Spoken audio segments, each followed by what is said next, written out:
So we'll just start by talking about how we set up our poles for our pole work exercises. So Kaylee, what distance do we need to put our walk poles on?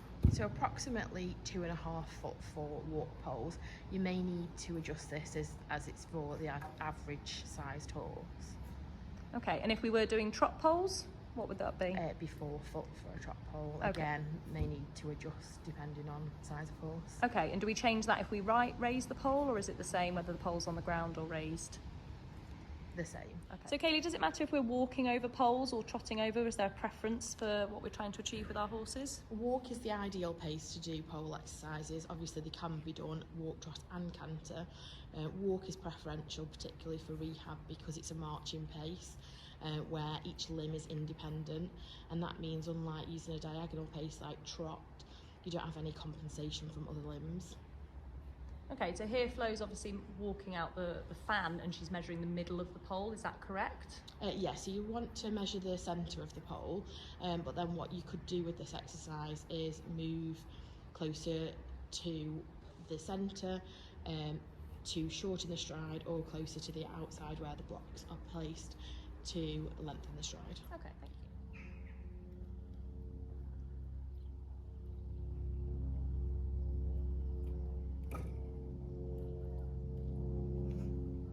So Kaylee, what feedback can you give me on that? So Flo wasn't really concentrating on George, or was concentrating too much on George at that time. So we need to concentrate on walking forwards and straighter the way she's walking now, and getting that positive energy into the walk before approaching the poles. She also needs to go straighter through the poles, and then you'll get the energy and effort from George. Okay. Much better. So today we're going to be doing some pole work exercise with George in hand, but obviously pole work can be done on the long reins and lunging. Is there a preference of which to use in our horses, Kaylee? My personal preference would be long rein exercise, just because with you being behind the horse, you've got the horse hopefully working into a nice even contact. When you're working in hand, the horse will tend to have a slight curve around the handler, and lunge exercise is excellent in moderation, but ultimately it depends what works best for you and your horse, and you need to do what is going to be most beneficial for the both of you. Okay, so Kaylee, now we've raised the poles, what is the benefit of putting the poles at a raised height? There are many benefits of pole exercise. So we would use them to tone the core muscles, strengthen the core and the quarter musculature, reduce joint stiffness, improve flexibility, improve stride length, rhythm, symmetry and straightness, impulsion and posture.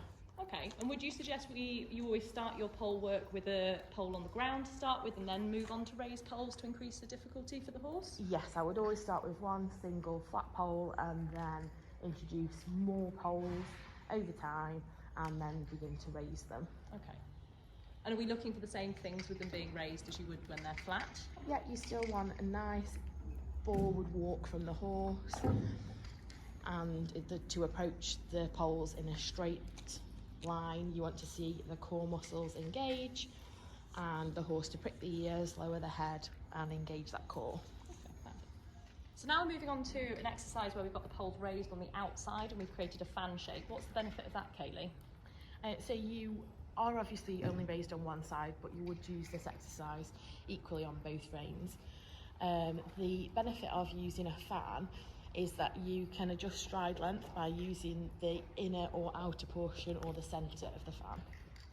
So we've established that pole work is beneficial for horses. Is that in every case? And are there sort of specific exercises that we should be focusing on? How do you know? And how often should we be doing pole work with our horses? So every horse realistically can benefit from pole exercises because of the reasons that we spoke about before. Frequency depends on a case-by-case basis, but most horses would benefit from pole work once, possibly twice per week.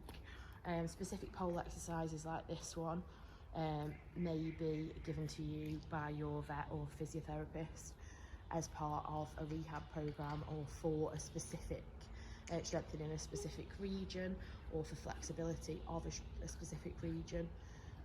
But all horses of any age or type can benefit for sure. Is there anything else we can be doing with our horses while we're doing an in-hand session? So there are many different exercises that you can do with poles, and they don't just have to be over the poles. So George is just demonstrating a rein back here. So he's not doing it perfectly. He is tending to take the quarters to the right hand side, doesn't want to quite stay straight and could take a better step back.